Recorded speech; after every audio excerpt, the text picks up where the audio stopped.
Hi. So I caught the bus here today, and I was coming from downtown. And I walked past that adult video store near Grove Park. I don't know if you've seen it, like the black windows and the flashing blue lights. Woo! Oh yeah. And I look in the window, and the sign says, "Cheapest sex toys in town." Because that's the kind of thing you want to skimp on, right? And what can go wrong? They only go inside of you.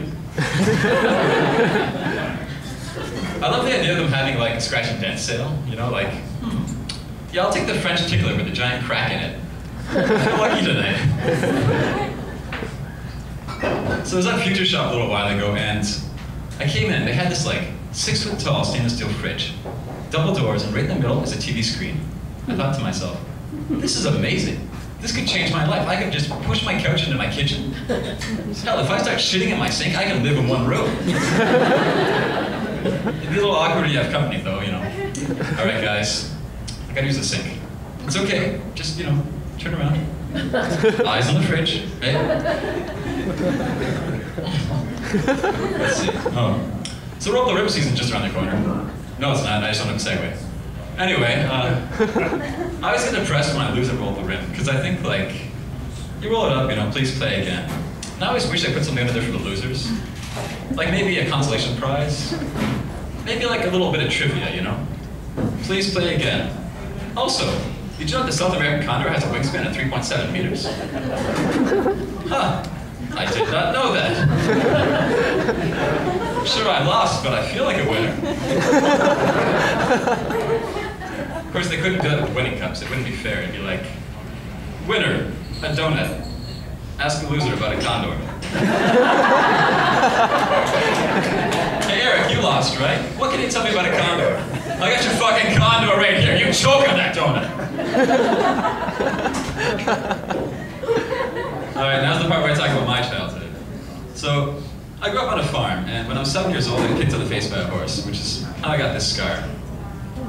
It's not so bad now, but at the time it was like a giant red zipper in the middle of my face. And my parents would lie to me. They were like, "Oh, it's not too bad, honey. It gives you character." Character? Really? That's awesome.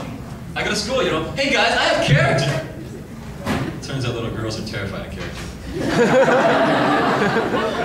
Little boys, they just want to hold you down and touch it. Watch it ooze. Impersonal, not funny here. Anyway, I came home from school and I'm like, Mom, I want that horse dead. I want his family dead. I want his friends dead. I want his pets dead. Do horses have pets? It doesn't matter. You cut his face. Anyway, my parents were divorced, right? So my dad would pick me up on the weekends. And one weekend he drove up and we're driving to his place and I say, you know, Dad, when I grow up, I want to be an actor.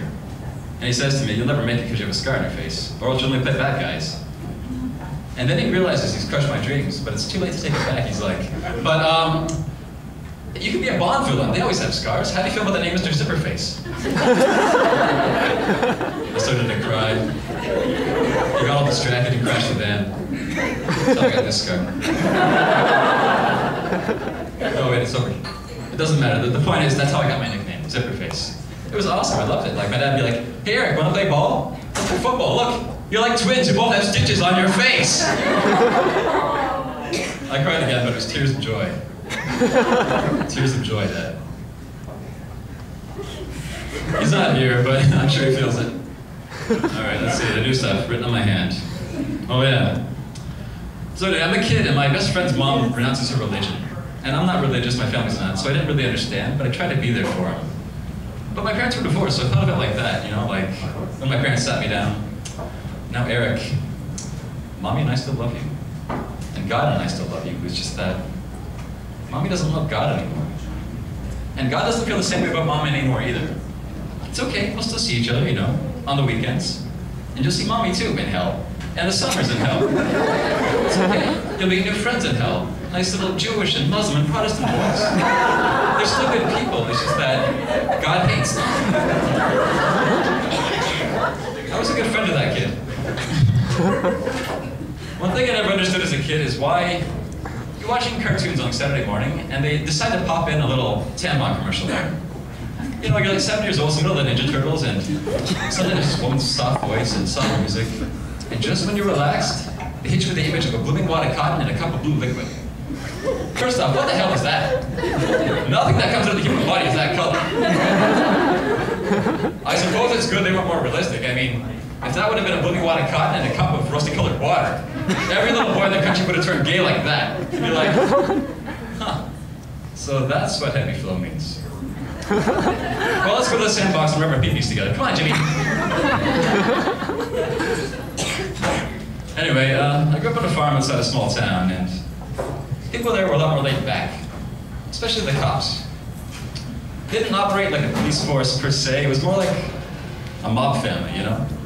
Like, they didn't write a lot of parking tickets. You just come back and find your tires slashed. The note on the window says, next time we take a thumb. I rode my bike once, and I didn't have a helmet, and the cop just drove up beside me, you know, no hassles. It was just like, hey, kid, so you think your head's hot enough you don't need a helmet, eh? Why don't you introduce you to my associate, Mr. Asphalt? One time I had to call the cops because my stepdad was beating my mom. Never happened again. It was scary. The cop arrives, he's like, hey, she like to hit women, eh? Officer Mickey, take Mr. Romeo here outside and introduce him to anger management counselor, Mrs. Everready. And by that I mean hook his testicles up to the squat car battery. He sees me, I'm a little terrified. He's, hey there, Slugger, you're very brave. In fact, around here we have a special word for that kind of bravery. You're a snitch. Officer Mickey, what do you lord use Mrs. Everready? I think I'd like a kid here to shake her hand. Looks at my mom, she's laying down, she's a little bruised. Hey, ma'am, doing okay? Good. Why don't we go to the bedroom and I'll introduce you to my associate, Mr. Cop Penis. And by cop, I mean a violent thug in a uniform. And by penis, I mean, well, actually, that one's pretty self-explanatory, ma'am. I'm gonna rape you. I'm a class act. All right, I'd like to end with an impression. This is my impression of Sean Connery. It's back in the day, he's playing James Bond, he's a little bit drunk, he's at the bar, and he's like, Marky, vodka martini. Shake a nut, 2 olives, a twist, and while you're back there, could you teabag it for me? Shh, thought your genitals for a while. Dip your penis in it. I know it's an old request, but it gives it a salty tang I'm crazy for.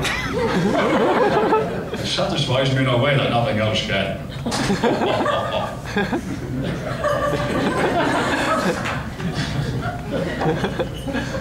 I guess that's my time.